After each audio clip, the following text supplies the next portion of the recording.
ਵਾਹਿਗੁਰੂ ਜੀ ਕਾ ਖਾਲਸਾ ਵਾਹਿਗੁਰੂ ਜੀ ਕੀ ਫਤਿਹ। ਅਮਰੀਕਾ ਦੇ ਵਿੱਚ ਸਪੈਕਟਰਮ RCN ਤੇ ਸ਼ਾਵਾ TV, ਕੈਨੇਡਾ ਦੇ ਵਿੱਚ ਬੈਲ ਕੇਬਲ ਨੈਟਵਰਕ ਅਤੇ world wide global CPN, roku, ਜਾਦੂ TV, TV84 ਦੀ ਆਨਲਾਈਨ ਸਟ੍ਰੀਮਿੰਗ ਜਾਂ ਫਿਰ ਫੇਸਬੁੱਕ ਰਾਹੀਂ ਸਾਡੇ ਨਾਲ ਜੁੜੇ ਹੋਏ ਸਾਰੇ ਦਰਸ਼ਕਾਂ ਦਾ ਮੈਂ ਅਮਰਵੀਰ ਸਿੰਘ ਅੱਜ ਦੇ ਪ੍ਰੋਗਰਾਮ ਵਿੱਚ ਤਹਿ ਦਿਲੋਂ ਸਵਾਗਤ ਕਰਦਾ। ਵਿਊਅਰਸ, ਬੀਤੇ ਦਿਨਾਂ ਵਿੱਚ ਸਿੱਖ ਸਿਆਸੀ ਕੈਦੀ ਜਥੇਦਾਰ ਭਾਈ ਜਗਤਾਰ ਸਿੰਘ ਹਵਾਰਾ ਖਿਲਾਫ ਇੱਕ ਕੇਸ ਅਦਾਲਤ ਵੱਲੋਂ ਖਤਮ ਕਰ ਦਿੱਤਾ ਗਿਆ ਅਤੇ ਭਾਈ ਹਰਮਿੰਦਰ ਸਿੰਘ ਮਿੰਟੂ ਦਾ ਦੁਰਾਹਾ ਪੁਲਿਸ ਵੱਲੋਂ ਰਿਮਾਂਡ ਲਿਆ ਗਿਆ। ਸਿੱਖ ਸਿਆਸੀ ਕੈਦੀਆਂ ਦੇ ਕੇਸਾਂ ਦੀਆਂ ਅਪਡੇਟਸ ਲਈ ਅੱਜ ਅਸੀਂ ਲੁਧਿਆਣਾ ਤੋਂ ਐਡਵੋਕੇਟ ਸਰਦਾਰ ਜਸਪਾਲ ਸਿੰਘ ਮੰਝਪੁਰ ਨਾਲ ਗੱਲਬਾਤ ਕਰਾਂਗੇ। ਇਸ ਦੇ ਨਾਲ ਹੀ ਜੋ ਕਸ਼ਮੀਰ, ਪੰਜਾਬ ਅਤੇ ਭਾਰਤ ਵਿੱਚ ਹੋਰ ਥਾਵਾਂ ਤੇ ਮਨੁੱਖੀ ਅਧਿਕਾਰਾਂ ਦਾ ਘਾਣ ਹੋ ਰਿਹਾ ਹੈ, ਇਸ ਦੇ ਪ੍ਰਤੀ ਭਾਰਤ ਸਰਕਾਰ ਦਾ ਰਵੱਈਆ ਅਤੇ ਭਾਰਤ ਵਿੱਚ ਘੱਟ ਗਿਣਤੀਆਂ ਦੀ ਸਥਿਤੀ ਨੂੰ ਦੇਖਦਿਆਂ ਹੋਇਆਂ ਸਿੱਖ ਪੰਥ ਦੀ ਹੋਂਦ ਕਾਇਮ ਰੱਖਣ ਲਈ ਕੀ ਪੰਥਕ ਜਥੇਬੰਦੀਆਂ ਕੋਈ ਪੇਸ਼ਕਦਮੀ ਕਰ ਰਹੀਆਂ ਹਨ। ਇਹਨਾਂ ਸਾਰੇ ਮੁੱਦਿਆਂ ਬਾਰੇ ਗੱਲਬਾਤ ਕਰਨ ਲਈ ਅੱਜ ਸਾਡੇ ਨਾਲ ਲੁਧਿਆਣਾ ਤੋਂ advocate Jaspal Singh Manjhpur phone line ਤੇ ਜੁੜ ਚੁੱਕੇ ਨੇ। ਆਓ ਅੱਜ ਦੀ ਵਿਚਾਰ ਚਰਚਾ ਦੀ ਸ਼ੁਰੂਆਤ ਕਰਦੇ ਹਾਂ। ਹਾਂਜੀ ਮੰਝਪੁਰ ਸਾਹਿਬ, ਵਾਹਿਗੁਰੂ ਜੀ ਕਾ ਖਾਲਸਾ ਵਾਹਿਗੁਰੂ ਜੀ ਕੀ ਫਤਿਹ। ਵਾਹਿਗੁਰੂ ਜੀ ਕਾ ਖਾਲਸਾ ਵਾਹਿਗੁਰੂ ਜੀ ਕੀ ਫਤਿਹ ਜੀ। ਤੁਹਾਡਾ ਸਵਾਗਤ ਹੈ ਮੰਝਪੁਰ ਸਾਹਿਬ ਅੱਜ ਦੇ ਸ਼ੋਅ ਦੇ ਵਿੱਚ। ਮੰਝਪੁਰ ਸਾਹਿਬ, ਸੋ ਸਾਰਿਆਂ ਤੋਂ ਪਹਿਲਾਂ ਸਿੱਖ ਸਿਆਸੀ ਕੈਦੀਆਂ ਬਾਰੇ ਗੱਲ ਕਰੀਏ। ਜਥੇਦਾਰ ਭਾਈ ਜਗਤਾਰ ਸਿੰਘ ਹਵਾਰਾ ਤੇ ਹਰਮਿੰਦਰ ਸਿੰਘ ਮਿੰਟੂ ਦੇ ਜਿਹੜੇ ਕੇਸਿਸ ਹੈਗੇ ਆ, ਤੁਸੀਂ ਉਹਨਾਂ ਦੇ ਵਿੱਚ ਪਰਸਨਲੀ ਇਨਵੋਲਵ ਵੀ ਹੈਗੇ ਹੋ ਐਜ਼ ਅ ਵਕੀਲ, ਤੇ ਕੀ ਅਪਡੇਟ ਹੈਗੀ ਹੈ ਇਹਨਾਂ ਦੋਵਾਂ ਕੇਸਾਂ ਦੇ ਬਾਰੇ ਤੇ ਜਨਰਲੀ ਕੀ ਅੱਜ ਦੀ ਡੇਟ ਦੇ ਵਿੱਚ ਚੱਲ ਰਿਹਾ ਉੱਥੇ? ਦੇਖੋ, ਜਿਹੜੀ ਪਹਿਲਾਂ ਭਾਈ ਜਗਤਾਰ ਸਿੰਘ ਹਵਾਰੇ ਉਹਨਾਂ ਦੀ ਜੇ ਗੱਲ ਕਰੀਏ, ਉਹਨਾਂ ਦੇ ਤਾਂ ਆਲਰੇਡੀ ਉਹ ਸਜ਼ਾ ਯਾਫਤਾ ਨੇ ਆਪਣੇ CM ਬੇਅੰਤ ਮਰਡਰ ਕੇਸ ਦੇ ਵਿੱਚ ਜੀ, ਤੇ ਉਸ ਤੋਂ ਬਾਅਦ ਫਿਰ ਉਹਨਾਂ ਦੇ ਜਿਹੜੇ ਹੁਣ ਜਦੋਂ ਥੋੜੀ ਪ੍ਰੋਸੈਸ ਚੱਲਿਆ ਸੀ ਵੀ ਉਹਨਾਂ ਦੇ ਕੋਲ ਦਿੱਲੀ ਕੇਸ, ਬਾਕੀ ਸਾਰੇ ਕੇਸ ਖਤਮ ਹੋ ਚੁੱਕੇ ਜਿਨ੍ਹਾਂ ਚੋਂ ਕਿਸੇ ਚੋਂ ਸਜ਼ਾ ਹੋਈ ਸੀ, ਸਜ਼ਾ ਮੁਕਤੀ, ਤੇ ਸਿਰਫ ਇੱਕ ਕੇਸ 'ਚ ਉਹ ਉਮਰ ਕੈਦੀ ਆ। ਬਾਕੀ ਉਹਨਾਂ ਦੇ 3 ਟ੍ਰਾਇਲ ਜਿਹੜੇ ਆ ਐਕਸਪਲੋਸਿਵ ਆਰਮਸ ਦੇ ਜਿਹੜੇ ਲੁਧਿਆਣੇ ਮੇਰੇ ਕੋਲ ਹੀ ਉਹ ਪੈਂਡਿੰਗ ਚੱਲਦੇ ਆ। ਤੇ ਉਸ ਤੋਂ ਇਲਾਵਾ ਜਿਹੜੀ ਉਹਨਾਂ ਜੇਲ੍ਹ ਵੱਲੋਂ ਅਥਾਰਟੀ ਨੇ ਲਿਸਟ ਸੌਂਪੀ ਸੀਗੀ, ਉਹਦੇ ਮੁਤਾਬਕ ਜਿਹੜੇ 11 ਕੇਸ ਸੀਗੇ ਉਹ ਸ਼ੁਰੂ ਨਹੀਂ ਹੋਏ ਅਜੇ ਤੱਕ। ਕੋਰਟਾਂ ਦੇ ਵਿੱਚੋਂ ਪ੍ਰੋਡਕਸ਼ਨ ਵਗੈਰਾ ਗਏ, ਮੁੜ ਕੇ ਉਹਨਾਂ ਕੇਸਾਂ 'ਚ ਅਰੈਸਟ ਹੀ ਨਹੀਂ ਪਈ। ਉਹਨਾਂ ਦੇ ਖਿਲਾਫ ਇੱਕ ਮੁਹਿੰਮ ਹੀ ਕਹਿ ਲਓ ਵਿੱਢੀ ਗਈ, ਜਿਸ 'ਚੋਂ 7 ਕੇਸ ਸਮਰਾਲੇ ਦੇ ਉੱਥੇ ਐਪਲੀਕੇਸ਼ਨ ਲਾਈ, ਉਹ SHO ਨੇ ਰਿਪੋਰਟ ਕਰਤੀ ਸਾਨੂੰ ਨਹੀਂ ਚਾਹੀਦਾ ਭਾਈ ਜਗਤਾਰ ਸਿੰਘ ਵਾਲਾ ਇਸ ਕੇਸ 'ਚ। ਤੇ ਫਿਰ ਬਾਕੀ ਥਾਵਾਂ ਦੇ ਉੱਤੇ ਲਾਈਆਂ ਹੋਈਆਂ ਨੇ ਐਪਲੀਕੇਸ਼ਨਾਂ, ਜਿਸ 'ਚ ਖਰੜ, ਮੋਹਾਲੀ, ਧੂਰੀ, ਫਤਿਹਗੜ੍ਹ ਸਾਹਿਬ ਤੇ ਇੱਕ ਰਾਜਪੁਰੇ ਲਗਾਈ ਸੀ। ਉਹ ਰਾਜਪੁਰੇ ਵੀ ਜਿਹੜੀ ਹੈ ਪਿਛਲੇ ਦਿਨੀ ਉੱਥੇ ਵੀ ਉਹਨਾਂ ਨੇ ਰਿਪੋਰਟ ਕਰਤੀ ਸਾਨੂੰ ਭਾਈ ਜਗਤਾਰ ਸਿੰਘ ਹਵਾਰਾ ਇਸ ਕੇਸ 'ਚ ਨਹੀਂ ਲੜੀਂਦਾ। ਸੋ ਅੱਜ ਜਿਹੜੀ ਹੈਗੀ, ਅੱਜ ਤਰੀਕ ਹੈਗੀ ਖਰੜ ਦਾ ਪਤਾ ਲੱਗਿਆ ਸੀ ਉਹ ਇਹ ਦੇਣਗੇ ਕਿ ਹਾਂਜੀ ਇਹ ਕੇਸ ਜਿਹੜਾ ਅਸੀਂ ਭਾਈ ਜਗਤਾਰ ਸਿੰਘ ਹਵਾਰਾ ਦੇ ਖਿਲਾਫ ਚਲਾਉਣਾ ਚਾਹੁੰਦੇ ਹਾਂ। ਜੇ ਉਹਨਾਂ ਨੇ ਇਹ ਦੇਤਾ ਤੇ ਅੱਜ ਤੋਂ ਬਾਅਦ ਜਿਹੜੀ ਆ ਉਹਨਾਂ ਨੂੰ ਇੱਥੇ ਪੇਸ਼ ਕਰਨ ਦੀ ਜਿਹੜੀ ਖਰੜ ਅਦਾਲਤ ਦੇ ਵਿੱਚ ਆ ਉਹ ਕਾਰਵਾਈ ਸ਼ੁਰੂ ਹੋਊਗੀ। ਪ੍ਰੋਡਕਸ਼ਨ ਭੇਜਣਗੇ ਜਾਂ ਪੁਲਿਸ ਟੀਮ ਉਹਨਾਂ ਨੂੰ ਲੈਣ ਜਾਊਗੀ। ਉਹ 3 ਤਰੀਕ ਮੋਹਾਲੀ ਆ, ਉਸ ਤੋਂ ਬਾਅਦ ਧੂਰੀ ਦਾ ਰਹਿੰਦਾ, ਇੱਕ ਫਤਿਹਗੜ੍ਹ ਸਾਹਿਬ ਵੀ ਹੈ। ਫਤਿਹਗੜ੍ਹ ਸਾਹਿਬ ਵੀ ਉਹਨਾਂ ਨੇ ਕਿਹਾ ਹੋਇਆ ਵੀ ਸਾਨੂੰ ਜਿਹੜਾ ਇਸ ਕੇਸ ਦੇ ਵਿੱਚ ਭਾਈ ਜਗਤਾਰ ਸਿੰਘ ਹਵਾਰਾ ਲੜੀਂਦਾ, ਉਹ ਇਲੈਕਸ਼ਨ ਕਰਕੇ ਜਾਂ ਸਿਕਿਉਰਿਟੀ ਨਾ ਹੋਣ ਕਰਕੇ ਉਹ ਲਿਆਂਦਾ ਨਹੀਂ ਹੋ ਸਕਦਾ, ਉਹਦੇ ਵਿੱਚ ਹੀ ਲੈ ਕੇ ਆਉਣ ਉਹਦੇ ਦਿਨਾਂ ਦੇ ਵਿੱਚ। ਤੇ ਓਵਰਆਲ ਉਹਨਾਂ ਦੀ ਇੱਕ ਦੇ ਵਿੱਚ ਸਜ਼ਾ ਉਹਨਾਂ ਨੂੰ 3 ਪੈਂਡਿੰਗ ਆ, ਬਾਕੀ ਕੁਛ ਅਜੇ ਸ਼ੁਰੂ ਨਹੀਂ ਹੋਏ। ਇੱਕ ਉਹਨਾਂ ਦੀ ਬਰੀ ਦੇ ਖਿਲਾਫ ਸਟੇਟ ਦੀ ਅਪੀਲ ਆਲਰੇਡੀ ਲੱਗੀ ਹੋਈ, ਅੰਬਾਲਾ ਦੇ ਵਿੱਚ ਆਰਮਸ ਐਕਟ 'ਚ ਬਰੀ ਹੋਈ ਸੀ ਤੇ ਉਹਨਾਂ ਦੀ ਉਹਦੇ ਖਿਲਾਫ ਸਰਕਾਰ ਨੇ ਸੈਸ਼ਨ ਅਦਾਲਤ ਦੇ ਵਿੱਚ ਜਿਹੜੀ ਅਪੀਲ ਲਾਈ ਹੋਈ ਹੈ। ਇਹ ਜਿਹੜੇ ਕੇਸਾਂ ਦੀ ਜਿਹੜੀ ਭਾਈ ਜਗਤਾਰ ਸਿੰਘ ਹਵਾਰਾ ਦੀ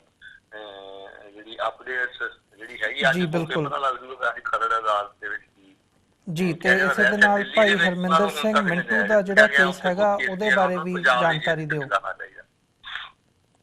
ਇਹਦੇ ਨਾਲ ਭਾਈ ਸਾਹਿਬ, ਜਿਹੜਾ ਭਾਈ ਹਰਮਿੰਦਰ ਸਿੰਘ ਮਿੰਟੂ ਦਾ ਕੇਸ ਹੈਗਾ ਉਹਨਾਂ ਦਾ ਜਿਹੜਾ ਰਿਮਾਂਡ ਲਿਆ ਗਿਆ, ਉਸ ਬਾਰੇ ਵੀ ਸਾਨੂੰ ਥੋੜੀ ਜਿਹੀ ਜਾਣਕਾਰੀ ਦਿਓ।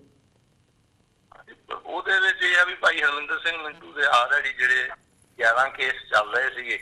ਉਹਦੇ ਵਿੱਚ ਫਿਰ ਨਾਭਾ ਜੇਲ੍ਹ ਬ੍ਰੇਕ ਕੇਸ ਪੈ ਗਿਆ, ਇੱਕ ਫਿਰ ਦਿੱਲੀ ਉਹਨਾਂ ਦੀ ਅਰੈਸਟ ਹੋਈ ਉਹ ਕੇਸ ਪੈ ਗਿਆ, ਫਿਰ ਇੱਕ ਪਟਿਆਲੇ ਉਹਨਾਂ ਨੇ ਮੋਬਾਈਲ ਰੱਖਣ ਦੇ ਦੋਸ਼ ਦੇ ਵਿੱਚ ਇੱਕ ਉਦੋਂ ਜਦੋਂ ਗੁਰਪ੍ਰੀਤ ਸੇਖੋਂ ਫੜਿਆ ਗਿਆ ਜਿਹੜਾ ਗੈਂਗਸਟਰ ਉਦੋਂ ਭੱਜਿਆ ਸੀਗਾ, ਉਹਦੇ ਨਾਲ ਯਾਨੀ ਕਿ ਪੁੱਛਗਿੱਛ ਸਾਂਝੀ ਕਰਨ ਲਈ ਉਹ ਇੱਕ ਕੇਸ ਦੇ ਵਿੱਚ ਲੈ ਕੇ ਜਾਂਦੇ, ਪ੍ਰੋਕਸੀ ਕੇਸ ਵੀ ਕਹਿ ਸਕਦੇ ਹਾਂ। ਇਸੇ ਤਰ੍ਹਾਂ ਦਰਾਹੇ ਦੇ ਵਿੱਚ 2016 ਦੇ ਵਿੱਚ ਇੱਕ ਕੇਸ ਦਰਜ ਹੋਇਆ ਸੀ ਸਤੰਬਰ ਦੇ ਵਿੱਚ, ਉਹ ਕਿਸੇ ਨੇ ਕਿਸੇ ਦੇ ਉੱਤੇ ਗੋਲੀਆਂ ਚਲਾਈਆਂ ਸੀ ਘਰ ਦੇ ਉੱਤੇ। ਉਦੋਂ ਜੀ ਭਾਈ ਹਰਵਿੰਦਰ ਸਿੰਘ ਮਿੰਟੂ ਆਲਰੇਡੀ ਜਿਹੜੇ ਆ ਉਹ ਜੇਲ੍ਹ ਦੇ ਵਿੱਚ ਹੀ ਸੀ। ਉਹ ਸਿਰਫ ਪੁੱਛਗਿੱਛ ਕਰਨ ਲਈ, ਕਿਉਂਕਿ ਖੰਨਾ ਪੁਲਿਸ ਜ਼ਿਲ੍ਹਾ ਪਿੰਡ ਦਰਾਹੇ ਥਾਣੇ ਦਾ, ਤੇ ਖੰਨੇ ਵਾਲਿਆਂ ਨੇ ਉਹ ਜਿਹੜਾ ਦੁਰਗਾ ਪ੍ਰਸਾਦ ਇੱਕ ਸ਼ਿਵ ਸੈਨਾ ਵਾਲਾ ਮਾਰਿਆ ਗਿਆ ਜਾਂ ਡੇਰਾ ਪ੍ਰੇਮੀਆਂ ਦੇ ਉੱਤੇ ਜਗੇੜੇ ਦੇ ਲਾਗੇ ਜਿਹੜੇ ਆ ਉਹ ਹਮਲਾ ਹੋਇਆ, ਉਹ ਖੰਨਾ ਪੁਲਿਸ ਦੀ ਜੁਰਿਸਡਿਕਸ਼ਨ ਚ ਆਉਂਦੇ ਆ, ਪੁਲਿਸ ਜ਼ਿਲ੍ਹਾ ਖੰਨਾ। ਤਾਂ ਉਹਨਾਂ ਨੇ ਉਸ ਸੰਬੰਧ ਦੇ ਪੁੱਛਗਿੱਛ ਕਰਨ ਦੀ ਉਸ ਕੇਸ ਦੇ ਵਿੱਚ ਉਹਨਾਂ ਨੂੰ ਜਿਹੜਾ ਰਿਮਾਂਡ ਤੇ ਲਿਆ। ਇਸ ਤਰ੍ਹਾਂ ਕਰਦੇ ਰਹਿੰਦੇ ਪੁਲਿਸ ਜੇ ਜੇਲ੍ਹ ਵਾਲਿਆਂ ਕੋਲ ਅਦਾਲਤਾਂ ਵੀ ਜਿਹੜੀਆਂ ਇਸ ਗੱਲ ਨੂੰ ਅਣਗੌਲੇ ਕਰਦੇ ਹੋਏ ਪੁਲਿਸ ਦੇ ਨਾਲ ਰਲ ਕੇ ਤੇ ਉਹ ਜਿਵੇਂ ਚਾਹੁੰਦੇ ਆ ਉਸੇ ਤਰ੍ਹਾਂ ਜਿਹੜੀ ਰਿਮਾਂਡ ਦਿੰਦੀ। ਵੈਸੇ ਉਸ ਕੇਸ ਉਹ ਬਾਅਦ ਦੇ ਵਿੱਚ ਉਹ ਕਈ ਵਾਰੀ ਉਹ ਕੇਸ ਡਿਸਚਾਰਜ ਵੀ ਜਿਹੜੇ ਆ ਉਹ ਕਰ ਦਿੱਤੇ ਜਾਂਦੇ ਆ। ਜੀ ਮੰਜਪੁਰ ਸਾਹਿਬ, ਜੇ ਹੁਣ ਅਸੀਂ ਇਹਦੇ ਤੋਂ ਥੋੜ੍ਹਾ ਜਿਹਾ ਹਟ ਕੇ ਕਸ਼ਮੀਰ ਬਾਰੇ ਗੱਲ ਕਰੀਏ ਤਾਂ ਕਸ਼ਮੀਰ ਦੇ ਵਿੱਚ ਦੋ ਖਬਰਾਂ ਸਾਹਮਣੇ ਆਈਆਂ ਨੇ ਅੱਜ ਕੱਲ੍ਹ ਦੇ ਵਿੱਚ। ਇੱਕ ਤਾਂ ਹੈਗੀ ਹੈ ਮੁਸਲਮਾਨਾਂ ਦੇ ਹਵਾਲੇ ਨਾਲ, ਜਿੱਥੇ ਸੁਪਰੀਮ ਕੋਰਟ ਨੇ ਇੱਕ ਪਟੀਸ਼ਨ ਦੇ ਹਵਾਲੇ ਨਾਲ ਉਹ ਕੀਤਾ ਕਿ ਕਸ਼ਮੀਰ ਦੇ ਵਿੱਚ ਮੁਸਲਮਾਨਾਂ ਨੂੰ ਮਾਈਨੋਰਿਟੀ ਦਾ ਸਟੇਟਸ ਦੇਣਾ ਚਾਹੀਦਾ ਜਾਂ ਨਹੀਂ ਦੇਣਾ ਚਾਹੀਦਾ। ਤੇ ਨਾਲ ਹੀ ਜਿਹੜੀਆਂ ਸਿੱਖ ਜਥੇਬੰਦੀਆਂ ਹੈਗੀਆਂ ਨੇ ਕਸ਼ਮੀਰ ਦੇ ਵਿੱਚ, ਆਲ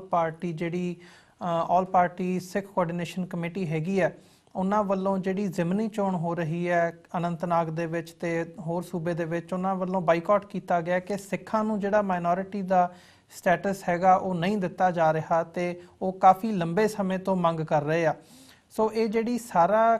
ਘਟਨਾਕ੍ਰਮ ਚੱਲ ਰਿਹਾ ਹੈ, ਸਿੱਖਾਂ ਨੂੰ ਮਾਈਨੋਰਿਟੀ ਸਟੇਟਸ ਨਾ ਦੇਣਾ ਤੇ ਮੁਸਲਮਾਨਾਂ ਨੂੰ ਜਿਹੜਾ ਦਿੱਤਾ ਹੋਇਆ ਉਹਦੇ ਤੇ ਸਵਾਲੀਆ ਨਿਸ਼ਾਨ ਲਾਉਣਾ, ਇਹ ਕਾਨੂੰਨੀ ਨੁਕਤਾ ਨਿਗਾਹ ਤੋਂ ਤੁਸੀਂ ਇਹਨੂੰ ਕਿਵੇਂ ਦੇਖਦੇ ਹੋ? ਇਹ ਕਿਉਂਕਿ ਕਿਤੇ ਨਾ ਕਿਤੇ ਜਿਹੜਾ ਹਿੰਦੂਤਵੀ ਰਜੀਮ ਹੈਗਾ ਉਹਦੇ ਤੇ ਵੀ ਸਵਾਲ ਉੱਠ ਰਹੇ ਨੇ ਕਿ ਉਹ ਮਾਈਨੋਰਿਟੀਜ਼ ਨੂੰ ਦੱਬਣ ਦੀ ਕੋਸ਼ਿਸ਼ ਦੇ ਵਿੱਚ ਇਹ ਸਾਰੀਆਂ ਜਿਹੜੀਆਂ ਗੱਲਾਂ ਨੇ ਉਸ ਐਂਗਲ ਤੋਂ ਇਹਨੂੰ ਦੇਖਿਆ ਜਾ ਰਿਹਾ ਹੈ। ਤੁਹਾਡਾ ਕੀ ਵਿਚਾਰ ਹੈ ਇਸ ਬਾਰੇ? ਦੇਖੋ, ਜਦੋਂ ਦੀ ਮੋਦੀ ਗਵਰਨਮੈਂਟ ਸੈਂਟਰ ਦੇ ਵਿੱਚ ਆਈ ਹੈ, ਇਹਨਾਂ ਨੇ ਆਪਣੇ ਤੌਰ ਦੇ ਉੱਤੇ ਸਿੱਧੇ ਰੂਪ 'ਚ ਜ਼ਿਆਦਾ ਸੈਂਟਰਲਾਈਜ਼ ਕਰਨ ਦਾ ਯਤਨ ਕੀਤਾ। ਸਾਰੇ ਮਹਿਕਮੇ ਜੇ ਉਹਨਾਂ ਦੀ ਸੈਂਟਰ ਗਵਰਨਮੈਂਟ ਦੀ ਵੀ ਗੱਲ ਕਰੀਏ ਤਾਂ PM ਆਫਿਸ ਨੂੰ ਜਿਹੜੇ ਆ ਉਹ ਜਵਾਬਦਾ ਹੈਗੇ। ਸੈਂਟਰਲਾਈਜੇਸ਼ਨ ਜਿਹੜੀ ਆ ਉਹ ਪਾਵਰ ਦੀ ਜਿਹੜੀ ਵਧੀ ਆ, 2 ਬੰਦਿਆਂ 3 ਬੰਦਿਆਂ ਕੋਲ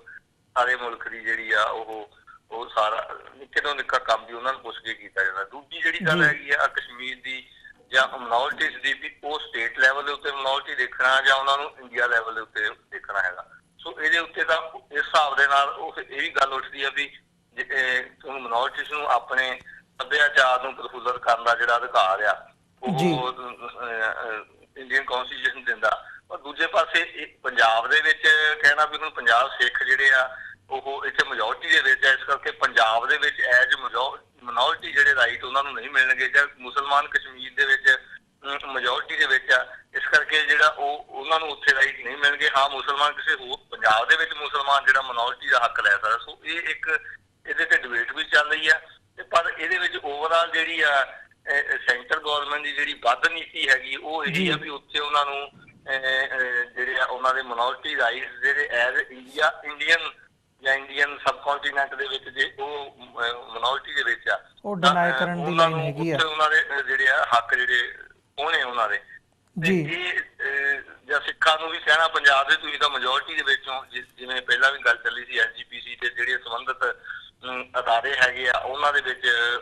ਐਜ ਉਹਨਾਂ ਨੂੰ ਸਿੱਖਾਂ ਨੂੰ ਸਿੱਖ ਸਟੂਡੈਂਟ ਜਿਹੜੇ ਆ ਉਹ 'ਚ 70% 75% ਰਾਖਵਾਂ ਕਰਨ, ਉਹਦੇ ਉੱਤੇ ਵੀ ਜਿਹੜਾ ਕਾਫੀ ਡਿਬੇਟ ਜਿਹੜੀ ਚੱਲਦੀ ਰਹੀ ਹੈ। ਸੋ ਓਵਰਆਲ ਘੁੰਮ ਕੇ 100 ਹੱਥ ਰੱਸਾ ਤੇ ਜਿਹੜੀ ਗੱਲ ਕਰੀਏ ਵੀ ਜਿਹੜੀ ਕਿਸੇ ਵੀ ਤਰ੍ਹਾਂ ਮਿਨੋਰਟੀ ਦਾ ਜਿਹੜਾ ਕੋਈ ਰਾਈਟ ਹੈਗਾ ਸਾਰੇ ਇੰਡੀਆ ਦੇ ਤੌਰ ਦੇ ਉੱਤੇ ਉਹਨਾਂ ਨੂੰ ਪ੍ਰੈਸ਼ਰਾਈਜ਼ ਕਰਨਾ, ਉਹਨਾਂ ਨੂੰ ਦਬਾਉਣਾ, ਤੇ ਜੇ ਉਹ ਕੰਮ ਐਗਜ਼ੈਕਟਿਵ ਨਹੀਂ ਕਰ ਪਾ ਰਹੀ ਤਾਂ ਉਹਨੂੰ ਜੁਡੀਸ਼ਰੀ ਦੇ ਰਾਹੀਂ ਲੈ ਕੇ ਆਉਣਾ। ਬਹੁਤ ਸਾਰੀਆਂ ਗੱਲਾਂ ਜਿਹੜੀਆਂ ਹੁਣ ਇਹਨਾਂ ਨੇ ਕਿਉਂਕਿ ਆਪਣੇ ਨਾਲ ਸੰਬੰਧਿਤ ਜੱਜ ਹਾਈ ਕੋਰਟਾਂ ਦੇ ਵਿੱਚ ਸੁਪਰੀਮ ਕੋਰਟ ਦੇ ਵਿੱਚ ਲਾਏ ਆ, ਉਹਨਾਂ ਦੇ ਰਾਹੀਂ ਐਜ ਏ ਕੈਕਟਰੀ ਦੇਖੋ ਜੀ ਕੋਰਟ ਨੇ ਕਰਤਾ ਹੁਣ ਤਾਂ ਅਦਾਲਤ ਦਾ ਫੈਸਲਾ ਨਹੀਂ ਕਿਤੇ ਜਿਵੇਂ ਕਿ ਕਹਿ ਲਓ ਵੀ ਕੋਈ ਰੱਬੀ ਫਰਮਾਨ ਦੇ ਤੌਰ ਦੇ ਉੱਤੇ ਅਦਾਲਤ ਦੇ ਫੈਸਲੇ ਦੇ ਰਾਹੀਂ ਆਪਣੀਆਂ ਜਿਹੜੀਆਂ ਗੱਲਾਂ ਮਨਵਾਉਣ ਦੀਆਂ ਜਿਹੜੀਆਂ ਨੀਤੀਆਂ ਜਿਹੜੀਆਂ ਉਹ ਭਰੀਆਂ ਜਾ ਰਹੀਆਂ। ਇਸੇ ਤਹਿਤ ਹੀ ਇਹ ਉਹਨਾਂ ਨੂੰ ਉੱਥੇ ਮੈਜੋਰਟੀ ਸਟੇਟਸ ਉੱਥੇ ਹੁਣ ਕਹਿਣਗੇ ਵੀ ਕਸ਼ਮੀਰ ਦੇ ਵਿੱਚ ਹਿੰਦੂ ਮਿਨੋਰਟੀ, ਉੱਥੇ ਮਿਨੋਰਟੀ ਹੱਕ ਜਿਹੜੇ ਆ ਉਹ ਹਿੰਦੂਆਂ ਨੂੰ ਮਿਲਣਗੇ। ਪਰ ਮੈਂ ਪਰਸਨਲੀ ਤੌਰ ਤੇ ਸਮਝਦਾ ਵੀ ਕਿਉਂਕਿ ਇੰਡੀਆ ਇੱਕ ਯੂਨਿਟ ਹੈਗਾ, ਇੱਥੇ ਇਹ ਸਾਰਾ ਕੁਝ ਸੈਂਟਰਲਾਈਜ਼ ਹੋ ਰਿਹਾ, ਇਸ ਕਰਕੇ ਇੰਡੀਆ ਦੇ ਤੌਰ ਦੇ ਉੱਤੇ